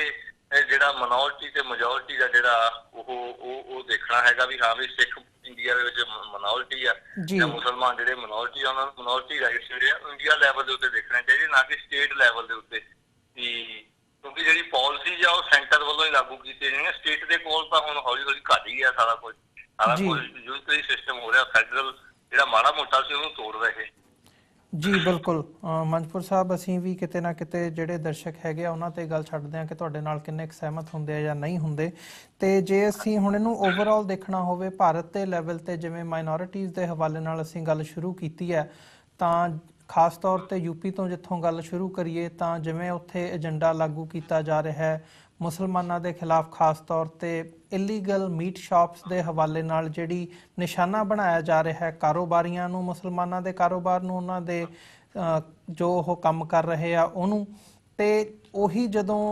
ਏਜੰਡਾ ਜੇ ਅਸੀਂ ਨਾਰਥ ਈਸਟਰਨ ਸਟੇਟਸ ਜਾ ਕੇ ਦੇਖਦੇ ਹਾਂ ਤੇ ਉੱਥੇ ਗਊ ਦਾ ਕੋਈ ਮਸਲਾ ਨਹੀਂ ਉੱਠਦਾ ਹੈਗਾ, ਉੱਥੇ ਮੀਟ ਦਾ ਕੋਈ ਮਸਲਾ ਨਹੀਂ ਉੱਠਦਾ ਹੈਗਾ, ਉੱਥੇ ਬਹੁਤੀ ਜਿਹੜੀ ਆਬਾਦੀ ਹੈਗੀ ਆ ਉਹ ਈਸਾਈਆਂ ਦੀ ਹੈਗੀ ਹੈ। ਤੇ ਇਹ ਜਿਹੜਾ ਮਸਲਾ ਇਹ ਯੂਪੀ ਦੇ ਵਿੱਚ ਉਭਾਰ ਕੇ ਦੇਖਿਆ ਜਾਂਦਾ। ਈਵਨ ਗੁਜਰਾਤ ਦੇ ਵਿੱਚ ਹਾਈ ਕੋਰਟ ਨੇ ਉਹ ਕੀਤਾ ਹੈ ਕਿ ਉੱਥੇ ਜੇ ਕੋਈ ਕਿਸੇ ਕੋਲੋਂ ਗਊ ਦਾ ਜਿਹੜਾ ਮਾਸ ਹੈਗਾ ਉਹ ਬਰਾਮਦ ਹੁੰਦਾ ਤਾਂ ਉਹਨਾਂ ਨੂੰ ਉਮਰ ਕੈਦ ਦੀ ਸਜ਼ਾ ਦਿੱਤੀ ਜਾਊਗੀ। ਸੋ ਇਹ ਡਿਫਰੈਂਟ ਸਟੇਟਸ ਦੇ ਵਿੱਚ ਡਿਫਰੈਂਟ ਤਰ੍ਹਾਂ ਦੇ ਮਾਪਦੰਡ ਸਾਹਮਣੇ ਆ ਰਹੇ ਨੇ। ਜਿਹੜੀ ਹਿੰਦੂਤਵਾਦੀ ਆਈਡੀਓਲੋਜੀ ਹੈਗੀ ਹੈ, ਜਿਹੜੀਆਂ ਬੀਜੇਪੀ ਰਨ ਸਟੇਟਸ ਨੇ ਉਹਦੇ ਵਿੱਚ ਡਿਫਰੈਂਟ ਤਰੀਕੇ ਨਾਲ ਕਾਨੂੰਨਾਂ ਦੀ ਇੰਟਰਪ੍ਰੀਟੇਸ਼ਨ ਹੋ ਰਹੀ ਹੈ, ਕਾਨੂੰਨ ਲਾਗੂ ਕੀਤੇ ਜਾ ਰਹੇ ਨੇ, ਤੇ ਦੂਜੀਆਂ ਸਟੇਟਾਂ ਦੇ ਵਿੱਚ ਡਿਫਰੈਂਟ ਤਰੀਕੇ ਨਾਲ ਹੈਗੇ ਆ। ਈਵਨ ਜੇ ਇਹਨੂੰ ਓਵਰਆਲ ਦੇਖਣਾ ਹੋਵੇ ਤਾਂ ਜਿਹੜੇ ਲਿਬਰਲ ਕਿਸਮ ਦੇ ਲੋਕ ਹੈਗੇ ਆ, ਕੁਝ ਰਾਈਟਰਸ ਨੇ ਤੇ ਜਰਨਲਿਸਟ ਹੈਗੇ ਆ, ਉਹਨਾਂ ਨੇ ਵੀ ਇਹ ਕਹਿਣਾ ਸ਼ੁਰੂ ਕਰ ਦਿੱਤਾ ਕਿ ਜਿਹੜਾ ਇੰਡੀਆ ਹੈਗਾ ਉਹ ਇੱਕ ਹਿੰਦੂ ਸਟੇਟ ਬਣਨ ਦੇ ਵੱਲ ਵੱਧ ਰਿਹਾ ਹੈ। ਸੋ ਇਹ ਸਾਰੇ ਘਟਨਾਕ੍ਰਮ ਨੂੰ ਤੁਸੀਂ ਕਿਵੇਂ ਦੇਖਦੇ ਹੋ, ਜਾਂ ਜੇ ਇਹਨੂੰ ਅਸੀਂ ਕਨਸਟੀਟਿਊਸ਼ਨਲੀ ਦੇਖਣਾ ਹੋਵੇ, ਕਾਨੂੰਨੀ ਤੌਰ ਤੇ ਦੇਖਣਾ ਹੋਵੇ, ਤਾਂ ਜਿਹੜਾ ਇਹ ਹਿੰਦੂ ਸਟੇਟ ਦਾ ਕਨਸੈਪਟ ਹੈਗਾ ਜਿਹਦੀ ਗੱਲ ਕੀਤੀ ਜਾ ਰਹੀ ਹੈ ਵੀ ਇੰਡੀਆ ਉਧਰ ਨੂੰ ਵੱਧ ਰਿਹਾ ਹੈ, ਤਾਂ ਕਾਨੂੰਨਨ ਤੌਰ ਤੇ ਇਹ ਕਿੰਨਾ ਕੁ ਸੰਭਵ ਹੈ? ਦੇਖੋ, ਕਾਨੂੰਨਨ ਤੌਰ ਦੇ ਉੱਤੇ ਦਾ ਜਿਹੜਾ ਮੁਖੌਟਾ ਹੈਗਾ ਇੰਡੀਅਨ ਕਨਸਟੀਟਿਊਸ਼ਨ ਦੇ ਉੱਤੇ, ਉਹ ਤਾਂ ਇਹੀ ਆ ਵੀ ਇਹ ਧਰਮ ਨਿਰਪੱਖ ਆ ਜਾਂ ਇਹਦਾ ਆਪਣਾ ਕੋਈ ਧਰਮ ਨਹੀਂ ਹੈਗਾ। ਪਰ ਜੇ ਅਸੀਂ ਸ਼ੁਰੂ ਤੋਂ ਗੱਲ ਕਰੀਏ ਸੰਵਿਧਾਨ ਦੇ ਲਾਗੂ ਹੋਣ ਤੋਂ, ਤਾਂ ਇਹਦੇ ਵਿੱਚ ਹਿੰਦੂ ਤਵੀ ਤਾਕਤਾਂ ਕਿਸੇ ਨਾ ਕਿਸੇ ਰੂਪ ਵਿੱਚ, ਕਾਂਗਰਸ ਦੇ ਰੂਪ ਦੇ ਵਿੱਚ, ਭਾਵੇਂ ਗੁਪਤ ਰੂਪ ਦੇ ਵਿੱਚ ਅੰਦਰ ਖਾਤੇ, ਤੇ ਬੀਜੇਪੀ ਦੇ ਰੂਪ 'ਚ ਹੁਣ ਜਿਹੜਾ ਪ੍ਰਤੱਖ ਰੂਪ ਦੇ ਵਿੱਚ ਜਿਹੜੀਆਂ ਉਹ ਹੀ ਸ਼ਕਤੀਆਂ ਹੈਗੀਆਂ ਜਿਹੜੀਆਂ ਸਾਰਾ ਕੁਝ ਚਲਾਉਂਦੀਆਂ ਹੈਗੀਆਂ। ਕਿਉਂਕਿ ਉਹਨਾਂ ਨੂੰ ਇਹ ਲੱਗਦਾ, ਹੁਣ ਬੀਜੇਪੀ ਨੂੰ ਵੀ ਇਹ ਗੱਲ ਸਾਹਮਣੇ ਲੱਗਦੀ ਆ ਵੀ 2019 ਦੀਆਂ ਦੁਬਾਰਾ ਲੋਕ ਸਭਾ ਚੋਣਾਂ ਹੋਣੀਆਂ, ਜਿਹਨਾਂ ਮੁੱਦਿਆਂ ਨੂੰ ਲੈ ਕੇ ਉਹਨਾਂ ਨੇ ਵੀ ਭਾਰਤ ਸ਼ਾਈਨਿੰਗ ਆ ਜਾਂ ਵਿਕਾਸ, ਸਬਕਾ ਸਾਥ ਸਬਕਾ ਹਾਥ, ਉਹ ਸਾਰਾ ਕੁਝ ਜਿਹੜਾ ਉਹ ਪਿੱਛੇ ਪੈ ਗਿਆ। ਜਾਂ ਮਹਿੰਗਾਈ ਦੀ ਗੱਲ ਕਰਕੇ ਇਹਨਾਂ ਨੇ ਵੋਟਾਂ ਲਈਆਂ ਵੀ ਤੇਲ ਵੱਧ ਗਿਆ, ਪੈਟਰੋਲ ਵੱਧ ਗਿਆ, ਜਾਂ ਜਿਹੜੀਆਂ ਆਮ ਲੋੜੀਂਦੀਆਂ ਹਰੇਕ ਵਰਗ ਦੇ ਨਾਲ ਸੰਬੰਧਿਤ ਜਿਹੜੀਆਂ ਸਮੱਸਿਆਵਾਂ ਸੀ ਉਹ ਉਸੇ ਰੂਪ ਦੇ ਵਿੱਚ ਨਹੀਂ, ਉਸ ਤੋਂ ਵੱਧ ਵੱਡੇ ਰੂਪ ਦੇ ਵਿੱਚ ਖੜੀਆਂ। ਉਹਨਾਂ ਨੇ ਹੁਣ ਏਜੰਡਾ ਜਿਹੜਾ ਹਿੰਦੂ ਤਵੀ ਏਜੰਡਾ ਜਿਹੜਾ ਸਾਹਮਣੇ ਲਿਆਂਦਾ ਕਿ ਅਸੀਂ ਹਿੰਦੂਆਂ ਲਈ ਇਕੱਠਾ ਕਰੀਏ, ਇਸ ਤੋਂ ਪ੍ਰਤੱਖ ਮਿਲਦਾ ਵੀ ਉਹਨਾਂ ਨੇ ਕਿਹਾ ਯੋਗੀ ਆਦਿੱਤਿਆਨਾਥ ਨੂੰ ਮੁੱਖ ਮੰਤਰੀ ਹੋਣਾ। ਉਸ ਤੋਂ ਪਹਿਲਾਂ ਇੱਕ ਵੀ ਮੁਸਲਮਾਨ ਨੂੰ ਜਿਹੜੀ ਆ ਬੀਜੇਪੀ ਵੱਲੋਂ ਜਿਹੜੀ ਟਿਕਟ ਨਾ ਦਿੱਤੀ ਜਾਣੀ, ਵੀ ਇਸ ਵੱਲ ਅੰਦੇਸ਼ਾ ਕਰਦਾ ਸੀਗਾ ਵੀ ਇਹ ਸਾਰਾ ਉੱਧਰ ਨੂੰ ਲੈ ਕੇ ਜਾ ਰਿਹਾ ਵੀ ਹਿੰਦੂ ਤਵੀ ਦੇ ਨਾਂ ਸਭਾ ਦੇ ਨਾਂ ਦੇ ਉੱਤੇ ਹਿੰਦੂ ਜਿਹੜੀ ਵੋਟ ਆ ਉਹ ਕੰਸੋਲੀਡੇਟ ਕਰਨੀ, ਤੇ ਜਿਹੜੀ ਮਿਨੋਰਟੀਜ਼ ਵੋਟ ਹੈਗੀ ਆ ਉਹਨਾਂ ਨੂੰ ਡਿਫਰੈਂਟ ਪਾਰਟਸ ਦੇ ਵਿੱਚ ਵੰਡਣਾ, ਤੇ ਮੈਜੋਰਿਟੀ ਹਿੰਦੂ ਜਿਹੜੀ ਆ ਉਹ ਵੋਟ ਕੰਸੋਲੀਡੇਟ ਕਰਕੇ ਸਰਕਾਰ ਲਿਆਉਣੀ। ਮੈਨੂੰ ਲੱਗਦਾ ਵੀ ਇਹੀ 2019 ਨੂੰ ਸਾਹਮਣੇ ਰੱਖ ਕੇ ਹੁਣ ਉਹ ਸਾਰੇ ਇੰਡੀਆ ਦੇ ਵਿੱਚ ਜਿੱਥੇ ਜਿੱਥੇ ਵੀ ਹੈਗੇ ਉੱਥੇ ਹਿੰਦੂਤਵਾ ਦੇ ਆਧਾਰ ਦੇ ਉੱਤੇ ਸਿੱਧੇ ਰੂਪ ਦੇ ਵਿੱਚ, ਹੋ ਸਕਦਾ ਆਉਂਦੇ ਦਿਨਾਂ 'ਚ ਰਾਮ ਮੰਦਿਰ ਬਣਾਉਣ ਵੱਲ ਜਾਂ ਉਹਦੀ ਕੋਈ ਨੀਂਹ ਪੱਥਰ ਰੱਖਣ ਵੱਲ ਵੀ ਕੋਈ ਜਿਹੜਾ ਉੱਧਰ ਨੂੰ ਵੀ ਚੱਲ ਸਕਦੇ ਹੈਗੇ ਆ, ਤਾਂ ਜੋ 2019 ਦੀਆਂ ਜਿਹੜੀਆਂ ਇਲੈਕਸ਼ਨਾਂ ਉਹ ਦੁਆਰੇ ਮੋਦੀ ਰਿਜਾਈਮ ਜਿਹੜਾ ਉਹ ਸਾਰਾ ਆਵੇ। ਪਰ ਜੇ ਅਸੀਂ ਇਹਦਾ ਵਿਸ਼ਲੇਸ਼ਣ ਕਰੀਏ ਤਾਂ ਇੰਨਾ ਸੌਖਾ ਨਹੀਂ ਹੈਗਾ, ਕਿਉਂਕਿ ਜਿੱਥੇ ਹਿੰਦੂਆਂ ਦੇ ਬਹੁਤ ਸਾਰੇ ਵਰਗ ਵੀ ਇਸ ਗੱਲ ਦੇ ਵਿਰੁੱਧ ਹੈਗੇ ਆ ਵੀ ਹਿੰਦੂ ਸਟੇਟ ਰਹੇ, ਤੇ ਪਰ ਉਹ ਇਸ ਤਰ੍ਹਾਂ ਇਹ ਰੂਪ ਦੇ ਵਿੱਚ ਸਾਹਮਣੇ ਨਾ ਆਵੇ। ਤੇ ਨਾਲ ਦੀ ਨਾਲ ਜਿਹੜੀਆਂ ਸੰਘਰਸ਼ਸ਼ੀਲ ਧਿਰਾਂ ਹੈਗੀਆਂ ਜਾਂ ਹੋਰ ਸਟੇਟਾਂ ਦੇ ਵਿੱਚ, ਪੰਜਾਬ, ਕਸ਼ਮੀਰ, ਸੈਵਨ ਸਿਸਟਰ ਉੱਧਰ ਸਟੇਟਸ ਹੈਗੀਆਂ ਨੇ, ਜਾਂ ਮਾਓਵਾਦੀ ਵੀ ਜਿਹੜੇ ਭਾਰੂ ਹੈਗੇ ਨੇ ਕਈ ਏਰੀਆ ਦੇ ਵਿੱਚ, ਉਹਨਾਂ ਨਾਲ ਵੀ ਇਹਨਾਂ ਨੂੰ ਜਿਹੜਾ ਸਿੱਝਣਾ ਪੈਣਾ ਇੰਨਾ ਸੌਖਾ ਨਹੀਂ ਹੈਗਾ ਬੀਜੇਪੀ ਵਾਸਤੇ। ਹਾਂ, ਕੌਮ ਬੈਲਟ ਦੇ ਵਿੱਚ ਤਾਂ ਇਹਨਾਂ ਦੇ ਵਾਸਤੇ ਸੌਖਾ ਹੋ ਸਕਦਾ ਕਿ ਉੱਥੇ ਹਿੰਦੂ ਜਿਹੜੇ ਹੈਗੇ ਆ ਕੰਸੋਲੀਡੇਟ ਕਰਕੇ ਤੇ ਉਹਨਾਂ ਦੀ ਵੋਟ ਇਕੱਠੀ ਕਰਨੀ, ਕਿਉਂਕਿ ਯੂਪੀ ਆ ਜਾਂ 2-3 ਸਟੇਟਾਂ ਹੈਗੀਆਂ ਜਿਨ੍ਹਾਂ ਦੇ ਉੱਤੇ ਕੰਸਲਟੇਸ਼ਨ ਕਰਕੇ ਇਹ ਸਾਰਾ, ਤੇ ਉੱਥੇ ਜਿਹੜਾ ਯੂਪੀ ਜਿੱਤ ਗਿਆ ਲੋਕ ਸਭਾ ਦੇ ਵਿੱਚ, ਤੇ ਉਹਦੀ ਜਿਹੜੀ ਆ ਸੈਂਟਰ ਦੇ ਵਿੱਚ ਸਰਕਾਰ ਦੀ ਜਿਹੜੀ ਸੰਭਾਵਨਾ ਬਣੀ। ਸੋ ਸਾਰਾ ਕੁਝ ਇਹ ਓਵਰਆਲ ਤਾਂ ਹੈ ਤਾਂ 2019 ਦੀ ਇਲੈਕਸ਼ਨ ਦੇ ਮੱਦੇਨਜ਼ਰ, ਕਿਉਂਕਿ 17 ਤਾਂ ਹੁਣ ਅੱਧਾ ਮੁੱਕ ਚੱਲਿਆ ਤੇ ਇਲੈਕਸ਼ਨ ਦੀ ਤਿਆਰੀ ਤਾਂ ਹੁਣ ਲਗਭਗ 1 ਸਾਲ ਪਹਿਲਾਂ ਜਿਹੜੀ ਹੋ ਜਾਂਦੀ ਹੈ। ਸੋ ਉਧਰ ਵੱਲ ਨੂੰ ਮੈਂ ਸਮਝਦਾ ਵੀ ਇਹ ਸਾਰੀ ਸੋਚ ਹੈ ਕਿ ਹਿੰਦੂ ਸਟੇਟ ਬਣਾਉਣ ਦੇ ਸੁਪਨੇ ਦੇਖ ਸਕਦੇ ਆ, ਪਰ ਇਹਨਾਂ ਹਾਲਾਤਾਂ ਦੇ ਵਿੱਚ ਉਹ ਹਿੰਦੂ ਸਟੇਟ ਡਿਕਲੇਅਰ ਕਰਕੇ ਜਿਹੜੀ ਬਣਾਉਣੀ ਇੰਨੀ ਆਸਾਨ ਨਹੀਂ ਹੈਗੀ। ਇਹ ਤਾਂ ਉਹ ਗੱਲ ਹੋਊਗੀ ਵੀ ਬਾਂਦਰ ਦੇ ਹੱਥ ਕਿਰਪਾਨ ਆ ਗਈ ਤੇ ਉਹਨੇ ਆਪਣਾ ਜਿਹੜਾ ਉਹ ਅੰਗ ਰੱਖਿਆ ਸੀ, ਉਹ ਬੜੀ ਕਹਾਣੀ ਆ, ਉਹਨੂੰ ਵੜ ਦਿੱਤਾ। ਸੋ ਇਹ ਵੀ ਕਰ ਸਕਦੇ ਹੈਗੇ ਵੀ ਇਹ ਹਿੰਦੂ ਸਟੇਟ ਬਣਾਉਂਦੇ ਮੈਂ ਕਹਿੰਦਾ ਬਣਾ ਲੈਣ ਹਿੰਦੂ ਸਟੇਟ, ਪਰ ਨਾਲ ਦੀ ਨਾਲ ਬਾਕੀ ਸਟੇਟਾਂ ਵੀ ਬਣਨ ਵੱਲ ਜਿਹੜਾ ਉਹਦਾ ਖੁੱਲਾ ਹੋ ਜਾਊਗਾ। ਸਿੱਖਾਂ ਦਾ, ਕਸ਼ਮੀਰੀਆਂ ਦਾ, ਉਹ ਜਿਹੜੀਆਂ ਧਿਰਾਂ ਹੈਗੀਆਂ ਫਿਰ ਉਹਨਾਂ ਨੂੰ ਵੀ ਆਪਣਾ ਹੱਕ ਲੈਣਾ ਸੌਖਾ ਹੋ ਸਕਦਾ ਹੈਗਾ। ਇਹੋ ਜਿਹੀ ਸੰਭਾਵਨਾ ਵੀ ਇਹ ਵੀ ਮੈਂ ਪੋਜ਼ਿਟਿਵ ਤੌਰ ਦੇ ਉੱਤੇ ਦੇ ਵਿੱਚੋਂ ਦੇਖਦਾ ਹੈਗਾ। ਜੀ ਮੰਜਪੁਰ ਸਾਹਿਬ, ਜਿਹੜੀ ਪੰਜਾਬ ਦੇ ਵਿੱਚ ਜੇ ਪੰਜਾਬ ਦੇ ਹਵਾਲੇ ਨਾਲ ਗੱਲ ਕਰੀਏ, ਇਹ ਸਾਰੇ ਘਟਨਾਕ੍ਰਮ ਨੂੰ ਦੇਖਦਿਆਂ ਹੋਇਆ, ਇਸ ਸਾਰੇ ਸੰਦਰਭ ਦੇ ਵਿੱਚ ਜਿਹਦੇ ਵਿੱਚ ਅਸੀਂ ਆਲਰੇਡੀ ਗੱਲ ਕਰ ਰਹੇ ਹਾਂ, ਤਾਂ ਜਿਹੜੀ ਨਵੀਂ ਸਰਕਾਰ ਬਣੀ ਹੈਗੀ ਹੈ ਪੰਜਾਬ ਦੇ ਵਿੱਚ, ਕੈਪਟਨ ਅਮਰਿੰਦਰ ਸਿੰਘ ਦੀ ਕਾਂਗਰਸ ਦੀ ਸਰਕਾਰ,